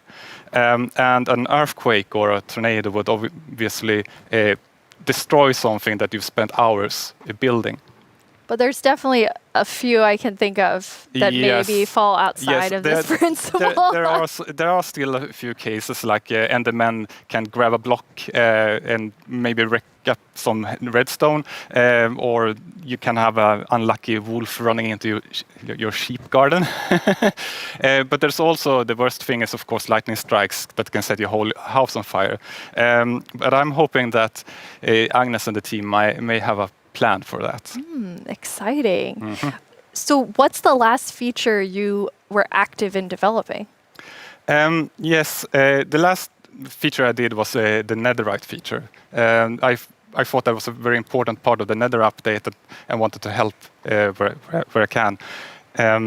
But I don't want to. Since I'm working with so many different projects now, I don't want to do something halfways and then kind of leave it to the team to fix my bugs. So I try to be a little bit hands off. But recently, I've of course also been working a little bit on making combat test snapshots. That leads us to another community question. Hey, I'm Dan TDM, and I would love to know what kind of combat mechanic changes are being made to Minecraft Java Edition. Yes, that's an excellent question. We currently have a problem that on the 2 different editions of the game, there are different combat mechanics or combat systems, and that's bad both for us as designers that have to take both systems into account, but also bad for the community that wants to have the same experience. So the main objective is to reach parity. But I still want to make sure that we make a system that is kind of fits with the building and that doesn't distract too much from building, but still gives us this depth that allows us to design interesting behaviors. Also, I want to make sure that it works both good in both player versus environment. That means adventuring and players versus player. And I want to make sure that it feels good playing both with mouse and keyboard. And when you're on a controller, you don't get tired by frequently pressing the trigger. And we also want to improve touch, like the touch experience. So it's a lot to do. But you said you weren't working on feature development. But yeah, it's you true. are working on combat? Yes, I mean, of course, it's a little bit hard to keep your hand out of the feature cookie jar. But in this case, I also felt that this was an area where I could help the team, so they could focus on doing the content updates. But at some point in the future, I will, of course, dump this on the team. Okay, so exactly what you said you don't want to do. Yes, and they will have to carry it over the finish line. Yes. Nice. Now, speaking of combat, we just had a really cool announcement about Alex and Steve coming to Super Smash Brothers. Yes, and that is so amazing. And just like I said, like my job gets easier because everyone's so talented, and just in this case, Sakurai-san and his team they really understand Minecraft and have made an absolutely amazing Super Smash Brothers fighter. And Sakurai has also made a really amazing video for all of us in the community. マインクラフトライブをご覧の皆さん、こんにちは。大乱闘スマッシュブラザーズディレクター、空の桜井正宏です。スマブラにマインクラフトのダウンロードコンテンツが導入されます。スティーブやアレックスが参戦することが決定し、マインクラフトライブ前に特別放送をお届けしたのですが、見ていただけたでしょうか。もしまだの方はぜひご覧ください。スマブラであることを忘れるぐらい、マインクラフトのスピンオフとしても相当にすごい踏み込んだ表現を行っています。発売までもう少しだけお時間いただきます。スティーブがマリオと戦う、アレックスがピカチュウと戦う、ゾンビやエンダーマンをアクションゲームで操作できる、リンクやカービィやソニックやロックマンやクラウドやリュウなど有名キャラクターとの共演が楽しめます。そして私もマインクラフトファンの一人です。マインクラフトライブでの発表を楽しみにしています。それでは。That was a really big secret to keep. Yes, and it was a really hard secret to keep even in the studio because it was super secret. But it has been so much fun to work on. Yeah, it's amazing to see the community reaction. Yes. Okay, so we're going to switch gears here. You have a sort of famous saying within the office, which is the world would be a better place if everyone played Minecraft. And why do you think that? Yeah, I suppose the quote has kind of gotten a life of its own. It definitely has. But yes, I think Minecraft unleashes people's creativity and helps them collaborate, but also teaches them things like geometry, languages, and maths. So yes, I do think that the world would be a better place if everyone played Minecraft.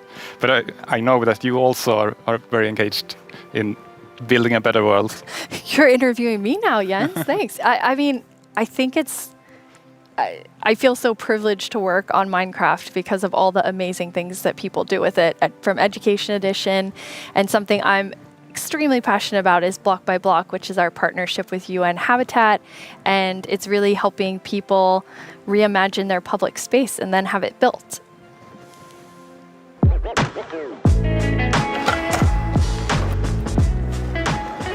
I love this place. It's such a nice area, but it has not always been like this.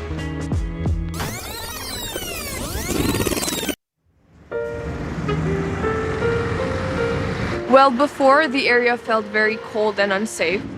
Basically, it was just an abandoned place.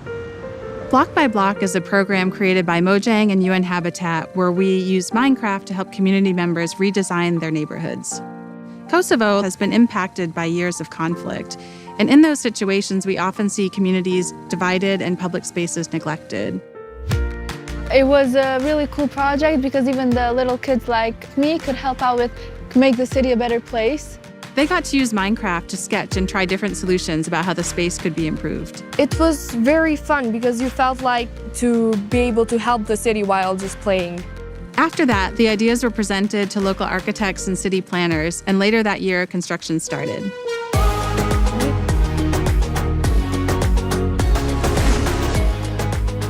It's been 5 years since we participated in the program, and the street since then has become more developed and it is now more frequented than before. It seemed kind of unbelievable that this was made with Minecraft. So seeing my own idea as a kid, changing a whole area in my city, it was very special to me. It's unbelievable that we were able to make reality what was once only an idea in our computer screen. Finally, decision makers have changed their perspective because maybe they realize that we can make a change. In a democracy, you want the people who live in that community to be asked about what's going to happen in that community. So this is a perfect example. The community was asked, the community decided, the community designed, and the community is using it. I'm probably going to be like really happy and be like, hey friends, I made this. I walk here almost every day, and every time I see it and I see a lot of people spending time here, it's a very gratifying feeling. I just hope it will become real as soon as possible. So the reaction of the community was great, and to me it was a great feeling which I'll never forget. I came up with a skate park idea and some trees surrounding the park. It is possible to change the world and make your dreams come true.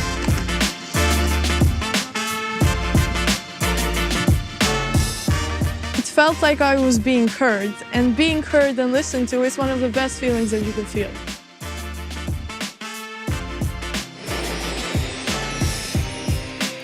I actually was able to go to Kosovo at the start of that project, and it's just amazing to see the transformation using Minecraft.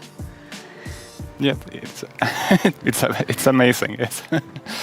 Jens, you must have seen a lot of amazing things because you're about to hit your 10-year anniversary at Mojang Studios in like 2 or 3 months. Yes, it's true. Yeah, it has been an amazing journey these 10 years, and I have had so much fun working on Minecraft. But of course, I'm also a Minecraft player, and we're all like with the community, and in the end, it's really the players and the community that gives everything its purpose. Yeah, absolutely. And from myself as part of the community, I just want to say, like, thank you for the 10 years and all that you've done for Minecraft. It's made a huge difference in my life, and I think many people watching right now. Thank you. Thank you so much, Jens. Last year at Live, we announced the Nether update. Maybe since then you've been wondering about what it would be like to attend a Nether ballet. Wonder no more. Our friends at Element Animation will dance us through all the new Nether features.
The results of the first round of voting are in. The round which determined which mob's dreams would be dashed, with no hope of making it into the final round. And it was intense. But sadly, let's all say a fond farewell to the poor Moo Bloom. Then forget it ever existed, because it's time to vote again. We are now down to the Isolager and the Glow Squid. And in the first round, they were quite close. I'm quite interested to see where the voters of the Moo Bloom will go. If you missed the first round of voting, make sure you get in on this one. It determines which one of these two makes it into Minecraft. I know who I'll be voting for. The final voting poll is live now. This is your chance to have a say in what goes into Minecraft. So don't leave yourself out. Log into Twitter and go vote.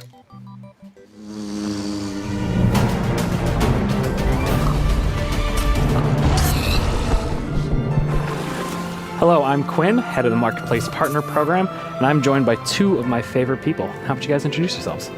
Hi, I'm Fanny. I'm a developer on the Creator Systems team, and what we do is create tools for our creator community. And some of them are very visible, and we're going to talk about them later. Some others are more behind the scenes, and that help our creators make content that is more efficient and reliable, like the schedule command that is coming out soon. Yep. I'm Jason. I'm a developer in the engine team, and we've been responsible for a lot of the modding type capabilities that have come to Bedrock over the last couple of years. So what do you have to show us today? Yeah, so for the last couple of years, we've been doing a lot of work with the entities in the game. So this time, we've doubled down and gotten it so that we focused on items and blocks. So as part of that, I made a custom crop to kind of show off a lot of the capabilities. So over the summer, everyone at Mojang Studios was given tomato seeds to try and grow a tomato plant at home. So I thought that was kind of the perfect inspiration to go make a crop. So you can interact and place the seeds, use the crops. See, they're kind of growing. I got a couple of them getting to the flower stage. Got a few now that I can actually go pick. So in this case, I've made them work like the sweet berry bush, where you can just right-click on them. But I think tomatoes taste disgusting, so I thought it was better to make them as something you can throw. So Quinn and I had some fun. We were throwing them around. It's harmless, or sort of harmless. Yeah, totally harmless. Yeah. You knocked me into the lava. It was mostly by accident. But tomatoes will actually rot on the vine as well, and if they rot for too long, you get a little rotten tomato monster that can spawn from it. So I'm gonna fight him off here. But yeah, he throws rotten tomatoes. They don't fly as far as a regular tomato, but they knock you back a lot more. But kind of based off all this stuff, I think tomatoes maybe aren't the best idea. So I'm going to get rid of all my plants and never grow them again. So yeah, I agree with you on this one.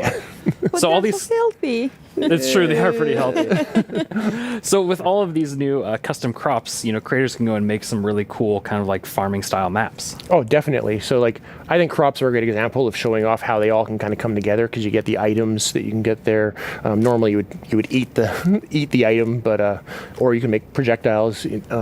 But they also have the ability to get events that are fired from things like a tick event. So as that event is fired, you can make the block run through multiple stages of growth, and eventually get to the point where like you can choose like what loot spawns at various stages of growth and stuff like that.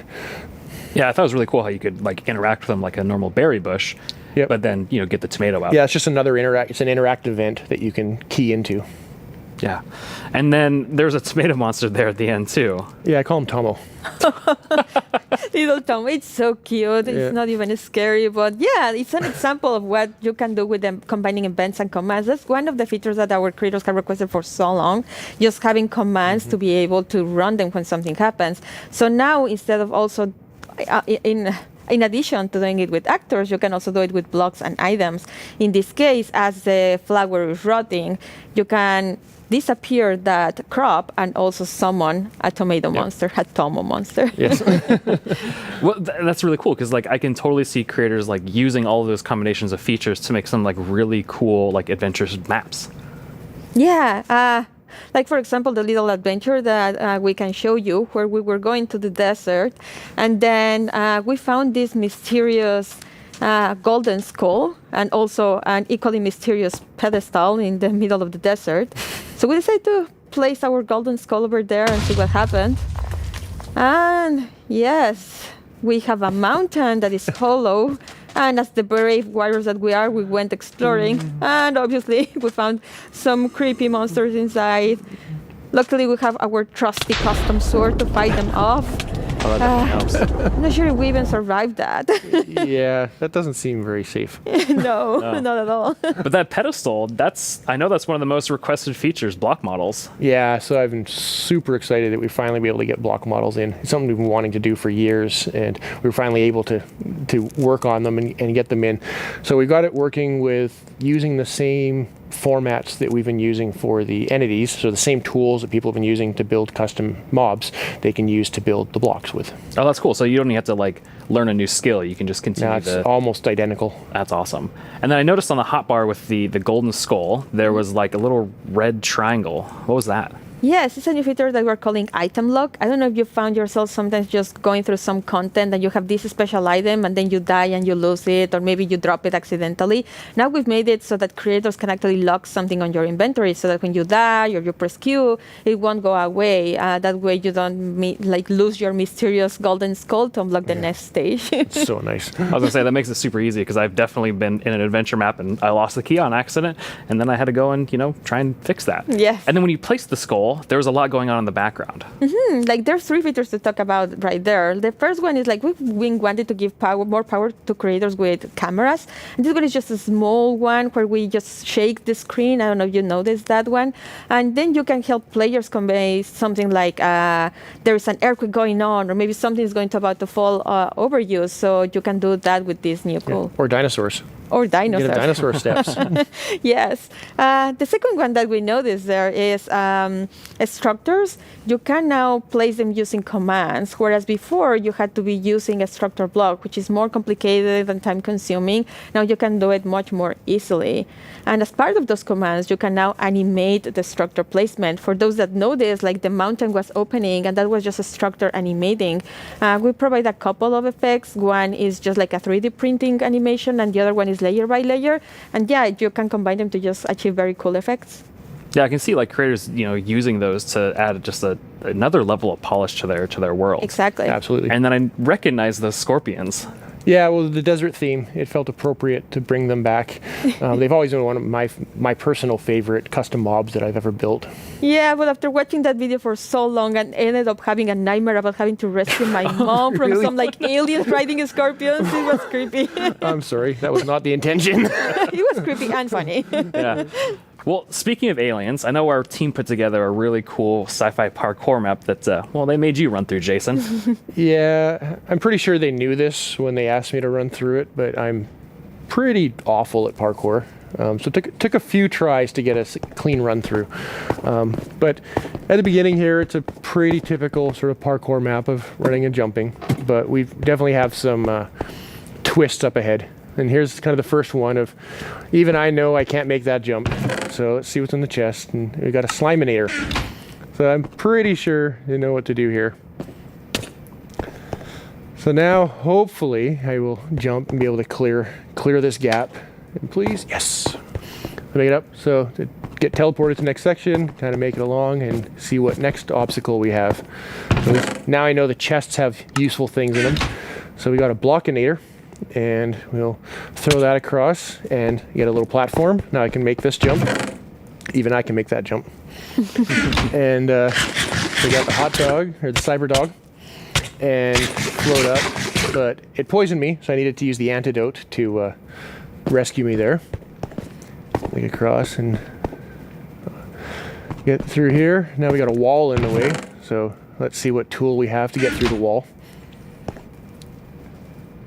One, and insta presto, and get through here. Keep going along. And this should be our last obstacle here. But I can see the teleport pad, but I can't quite get to it. But that shaft up above looks promising, along with the ladder. So let's go up, see what we get here. Fall down, And block breaks, I can get to the teleporter. And Fanny's already there. You made it. Yeah, finally. Wow, that's super 86 cool. times. I love That's just pretty the good. aesthetic of that too as well, like all the art and things. So those teleport blocks, those seem like a really cool way to add like another level of immersion to the worlds you're creating. Yeah, with data-driven items and blocks, we get so many new events that you can act on. Like, for example, in the case of the teleporters, you can step on it and then an event will trigger and you can react in so many ways. You can add particles, or in this case, for example, you run a series of commands that just teleport you to the next area. That's awesome. And I love the Slaminator, the Blockinator, and the Magic Wand. I've never seen items do that before. Yeah, so that's another example of how combining the same tools you can achieve so many different effects. For example, the Sliminator was just using the event and the fill command, right, to replace the blocks at the bottom with the slimes. Then the next one, we have the wand, and that one is just replacing blocks with air. And then we also had the Blockinator, which allowed you to walk by placing some blocks, replacing air with blocks. So just by combining events and the same command in different ways, you achieve so many cool effects. Yeah, so it's just small little simple things you can combine in lots of different ways and get a wide variety of results. And even that Blockinator allowed you to make that jump. Yes. And then I also saw that there was messing with mob effects too as well. Yeah, so we've had an example of custom food in there, but in addition to just satisfying hunger like a food normally does, you can add and remove mob effects. So we had the Cyber Dog that gave 3 effects, the levitation, nausea, and poison. And then we had the Antidote that would actually only remove 2 of them. So unlike a bucket of milk that removes all mob effects, you can make things that remove very specific things. Yeah, and then it seemed like you got, after you used that, or after you used the magic wand to get to that wall, it seemed like you were stuck, but there was something else that was going on there. Oh yeah, so there is the block that was in my way. So we made it so that another one of these events, similar to the on step on, is we also have an on fall on. So in this case, it was just an on fall on, and you can set what distance you want the event to trigger. So you have to fall at least 10 blocks or something like that. And when you land on it, we then break the block, similar to like the tomato plant and other things that we saw earlier. Yeah, and it seemed like it took you quite a few tries to make it through, but Fanny was able to do it first try. Yes, unlike others, 86 times. Yeah. And one new feature that we have is that on raw text, you'll be able to show the names of the players that are of interest at that moment, and also show scores. Like in this case, we were tracking how many times Mayor was dying. Yeah. Well, thank you both for coming on to the stage and talking a little bit about these creator tools and new features that are coming out. And with these new features, there's going to be a pretty amazing new thing coming out later this year for all Minecraft players. Remember, GDL will not be held responsible in the event of a likely death.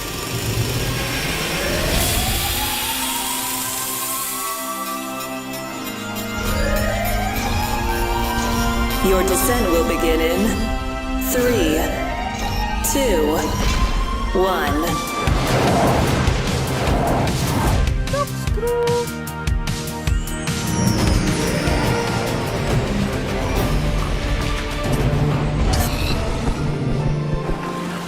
We know you've waited a long time for this update, and if you thought the first set of features for the caves were awesome, it's time for even more awesomeness. Agnes and Nir from the Vanilla Minecraft gameplay team are here to tell us what else is coming to the Caves and the Cliffs update. Hello, welcome. Hello. Hey. How does it feel? It's so amazing. It's so awesome to finally be able to share that with everyone. Yes, it feels great, and we have, looked a bit at tweets during the break, and we have some more tweets. We have more tweets. Yes. Wireless redstone. Oh yeah. Course. Yes. There will be so many cool things you can build with that, and the Warden. It's amazing to see all the excitement. It's so cool. Nir, you recently joined the Mojang Studios team. Yes, I joined this year, but honestly, I'm not completely sure how that happened, and not just joining Mojang. I'm not really sure how I'm here in Minecraft Live, because just last year I was home, glued to the stream. I had to know what the next thing is coming to Minecraft, and today it's not only that I get to share that, it's I got to work on some of those things, so it's fairly incredible. But yeah, I've been developing games for a few years now, and more recently, I've actually worked with this non-profit organization called Games for Peace, which is an amazing organization which basically uses games to promote peace. Like he takes kids from areas of conflict all around the world and sits them down to play Minecraft. And sometimes it's kids that don't even share a language, so they can't talk. So Minecraft is the language they share. Minecraft is what helps them connect and get to know each other and creates friendships, right? And it was amazing being part of that. It's so cool. I mean, sometimes I feel like, oh, I know all the amazing things that are happening with Minecraft. And then you described that to Agnes and I, and we both were like, we've never heard that. And it's so cool. It's beautiful. Amazing. Absolutely beautiful. So in this update, you've been really looking at like filling out the caves even more. Yes, so there are even more things to show. And in the things we showed so far, it's a lot about like improving the journey underground, but of course we also want to add like new things to find, like new resources, and one of them are crystals.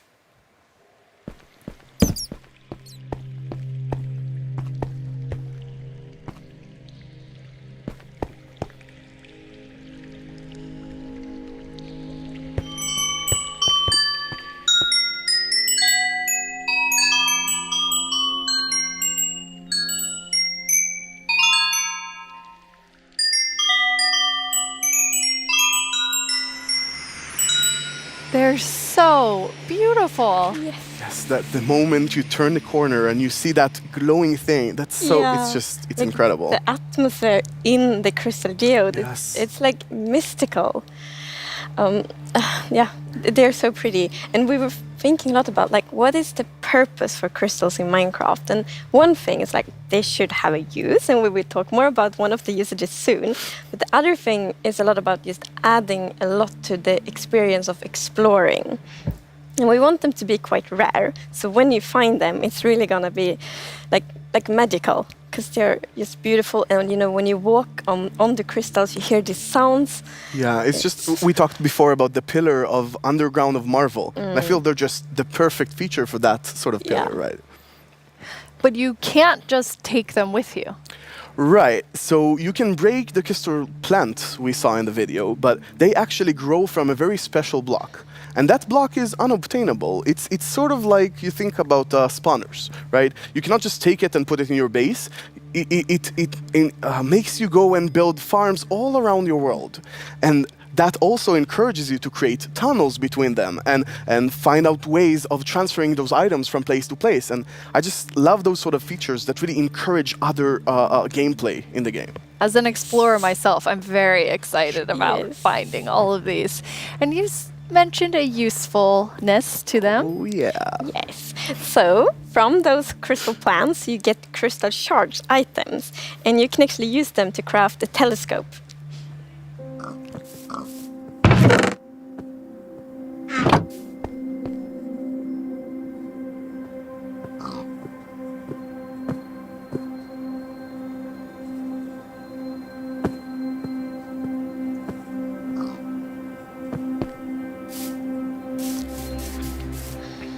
That is amazing. It is. It's such a useful item. Super cool. And the cool thing is that, so yes, you use the crystal shards to craft them, but you also need something more, and that's also a new thing that we added.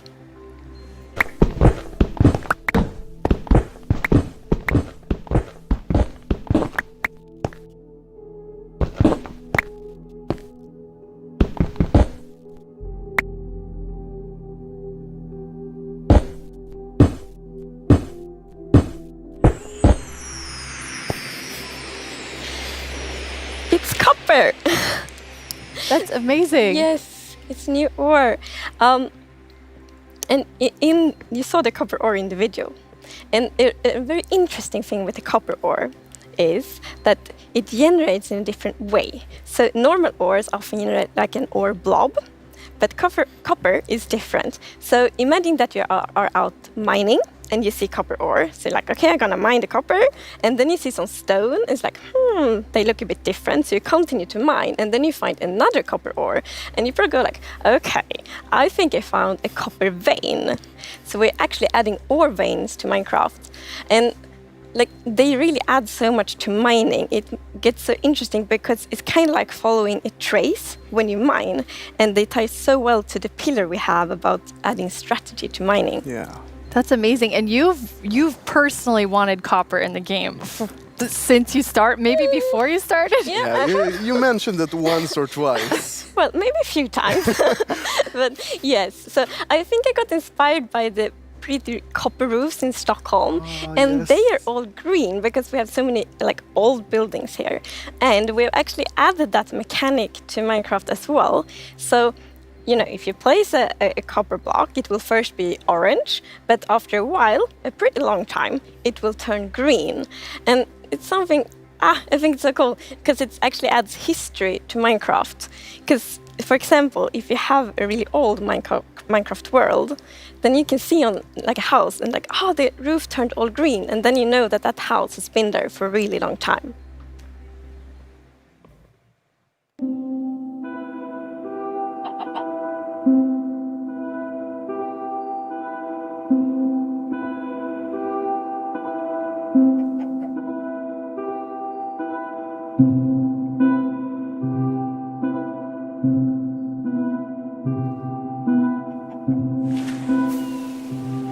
And copper won't only be used for the telescope. You actually have another really cool thing that you'll be able to craft with it.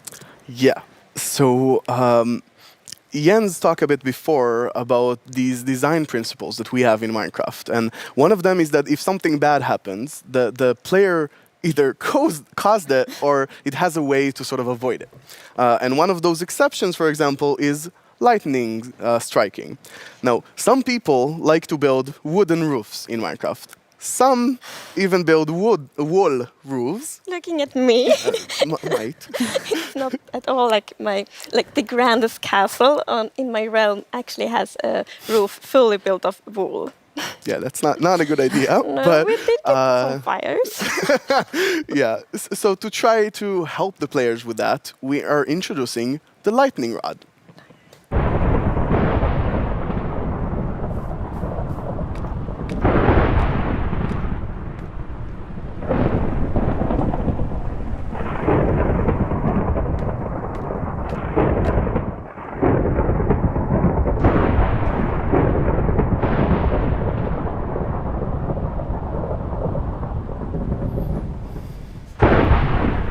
That is very useful for all the wool roofs out there.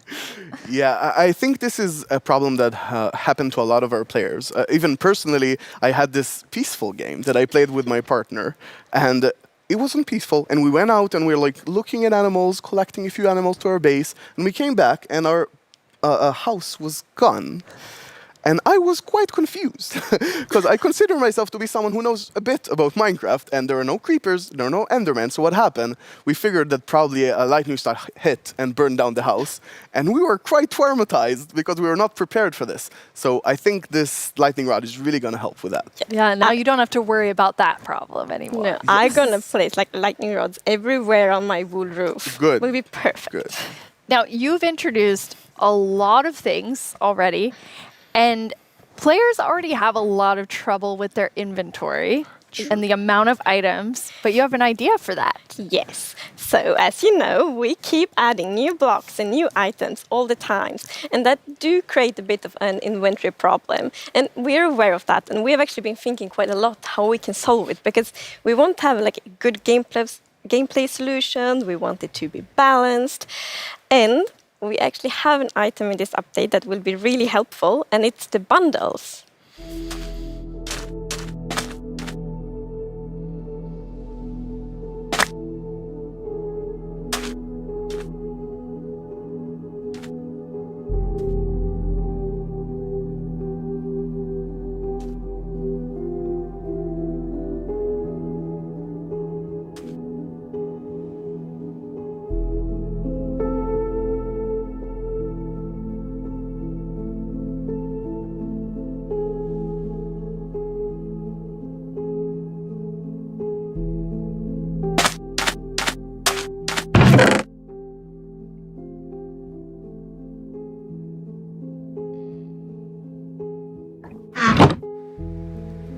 bundles. Yeah, this is awesome. It's such an elegant solution as well, and I love it. I think we spend a lot of time talking about the inventory problem, and I think one of the biggest takeaways there was that this is not actually one problem. It's constructed from a lot of sub-problems. For example, hotbar management is one problem. Getting a lot of blocks for your huge build somewhere, that's like something the shulkers help with. But I think there is a third sub-problems where every time you leave your base to go exploring somewhere, your inventory keeps getting full of junk. Like, this lot just has 2 flowers. This lot has just 1 seed, right? And I think the bundles are really going to help with that problem. Yes. So the thing with the bundle is that you can place many different kinds of items in one bundle. So many different kinds of items in one inventory slot. So for example, I can take those 2 flowers and 1 seed and put them in one bundle. It's great. And you can kind of use them like presents too. Oh yes, I'm so excited about seeing what players do them in like shopping district, right? You can have the bundle of the day, which has a bunch of things with it, or you can have secret bundles where you have 3 of them in a chest, but you get a random one. I think it's really going to be cool. Yes, and for example, if your friend has a birthday, you can put like your prettiest item in the bundle because it looks like a gift wrapper, and then you can give it to your friend. That's so cool. We've talked so much today on the like really game design side, but how do you work on the art side? We actually have a very close collaboration with the art team, and it's great. So my job is basically to get an abstract idea and imagine how it would fit into the Minecraft universe and then start sketching it. So once the sketch is finished, I send everything to the 3D artist that it's gonna model it and animate it to make it alive. My job is to bring sketches to life and make them move in 3D space. To work with a game that has such a special look, it's amazing. It's a challenge, it's fun, it's sometimes frustrating, but it's very rewarding. I love it. I make the pixel art of the block, and usually when I create a block texture for a new rock type, it's going to be a lot. Like, I'm going to make 50 iterations of one block because I want to make it right. Every block is like a building block for people's imagination, right? So I try to like pour a lot of love in each block to make sure that people can create what they want. So I think my favorite thing about the Minecraft look is that it's very unexpected, very unconventional, and that's where like the special comes from. Minecraft in terms of game art is special because it has such a unique look and it's very restricted. It has to be 3D pixel art and we can only work within those boundaries. So we have to like think inside the box but also outside the box. I've been working on this exciting new mob. This new mob will be the cutest predator ever existed in Minecraft. This update is incredible. Like, people have been waiting for this for so long, and we're finally gonna do it. I hope that the community is really, really happy about it. I hope they have a lot of new stuff to play with, and I hope that they're excited to see some concepts as well. It's so lovely when you can think about all of the different jobs within game development. I love seeing the artists and developers, and we all, like across the show, there's so many different types of roles that people have. Yeah, and it's really awesome to interact with all those roles and have a lot of a back and forth. We're very open in Mojang and getting ideas from all over the place, and specifically working with the art team is amazing as well. You sort of throw one idea to the air and he draws something and you're like, oh, what is that white thing in your drawing? I didn't even think about it, and it starts so many awesome ideas going.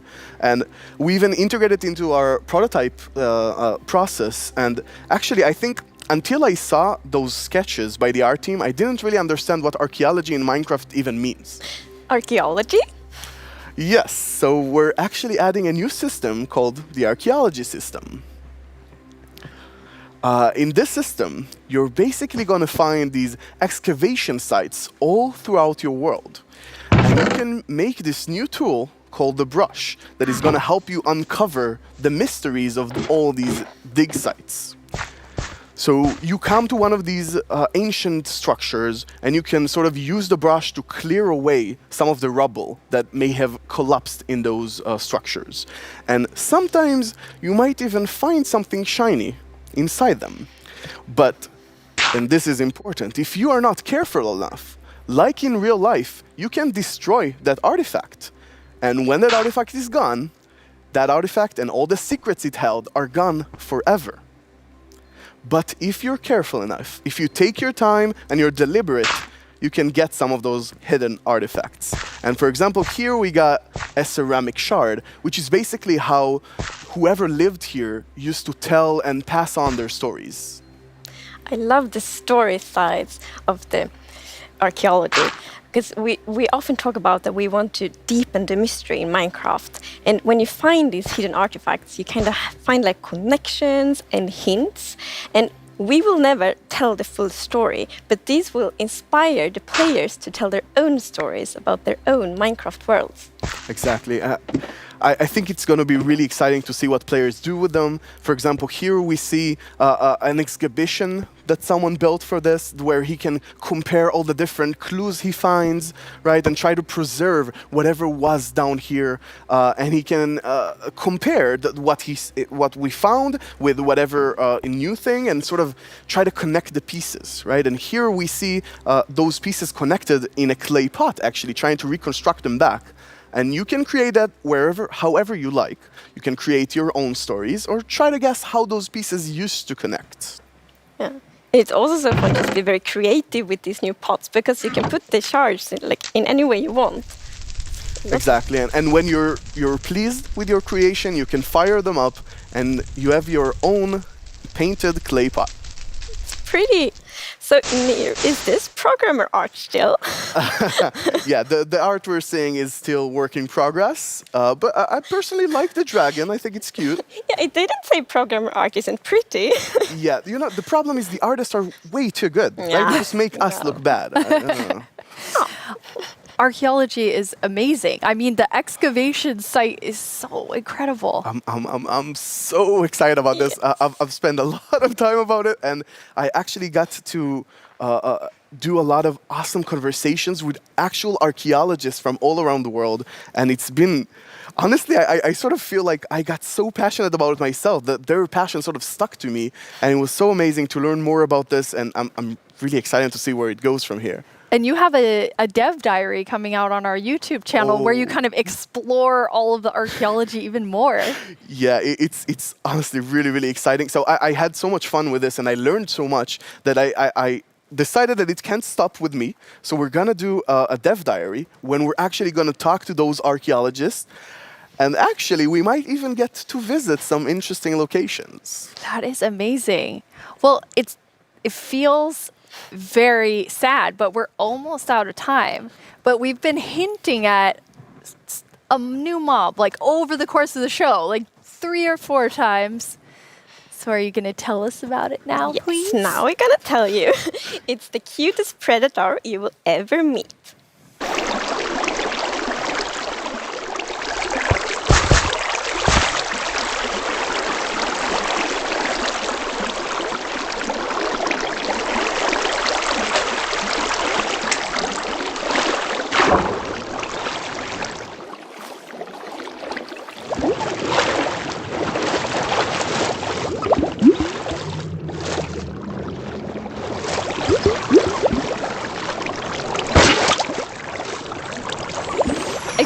I feel like there's only one sound I can make after seeing that, which is like...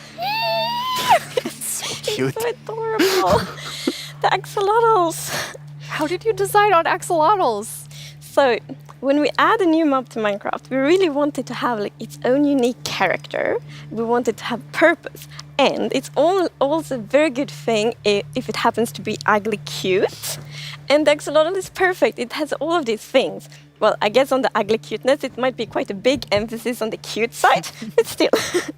And we actually had a brainstorm in the team. So we were like, okay, we're going to add goats, but we want to add another animal. And then one of the developers posted like a big picture of an axolotl. And we all went like, yes. Yes, this right now. It's like the definition of ugly cute. It's like made for Minecraft. Perfect. And then we also found out that axolotls are endangered in the real world. And we think it's good to add endangered animals to Minecraft to create awareness around that. So that's also a good thing. Like with the bees? Yes, like with the bees last year, for example. But yeah, so the axolotls, as you saw in the video, they live in the Lush Caves and they really add a lot of life to the Lush Caves. And there's also a bucket of axolotl. I didn't think it could get cuter, but that is just so cute. I don't know how to handle it, but it's so cute. So when you're walking around in the Lush Caves and you see some axolotls, then you can actually scoop them up in your bucket and take them with you. So maybe you build like a pretty aquarium for them in your base, or maybe you bring them to your ocean adventure.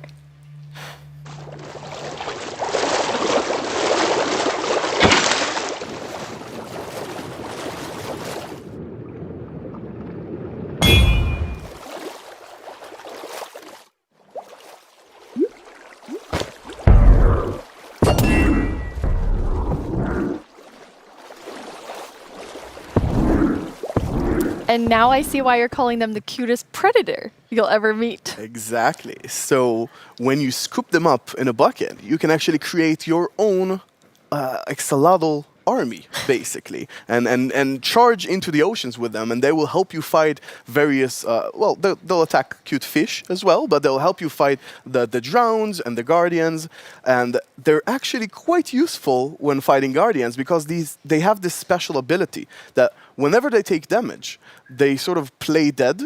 And when they're playing dead, no mob will actually attack them. So they have this time to regen back help and then jump back into the fight together with you. And if you learn how to cooperate with them really well, they might even heal you during the battle. That is so cool. But okay, so you added these two mobs that are like as different as possible with the Warden and the Axolotl. Yes. So this update is actually a lot about contrast, which is great because it creates like a dramatic player experience, which is so good.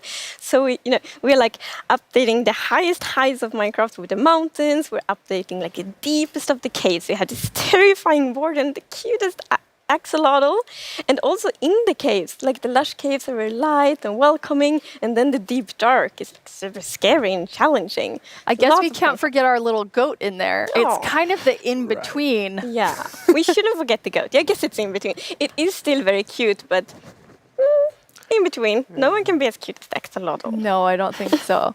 Before we tell everyone the winner of the mob vote, let's take a look back at some of the exciting things that we've talked about today.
Before we get to our mob vote, I think there's one more question people are really going to want to know. When are we going to get the caves and the cliffs update? It's a good question. So we plan to release it summer 2021. And this actually is really good. As I mentioned in the beginning of the show, we really want to have a lot of time to work together with the community to like gather feedback, see all the great ideas, because the community always have so many good ideas. So it feels good that we now have a lot of time to actually work together on this update. Amazing. And the community decided on a new mob that will enter the game. So which one of you gets to do the honors today? So I think tiny Agnes has been a bit mean this year, so I think you should open it, Neil. You should announce the winner. Yes. Can I look first? You're gonna know before everyone else. It's the glow squid! Wow. I guess everyone was mesmerized by the glow squid, not just the tiny ones. No, I was really not expecting that. That is so awesome. Yes, like I didn't expect it at all, but it's great. And glow squids will look so cool in the caves. Like Exactly. the atmosphere. They fit this update so well. Like it will be, imagine it's just all dark in the caves and then you see the glow squids swimming around. It will be so good. Beautiful. Can they be friends with the axolotls? The axolotls are predators, so I'm not sure. The axolotls might actually attack the glow squid. Oh no. We'll see. I'll talk to them. Think about it. Yes. We have committed to a lot of things, so I think we need to get work on all of the things that we've shown in the show. Yeah. For all of you watching, Minecraft wouldn't be what it is today without all of you. From all of us at Mojang Studios, thank you so much. Bye!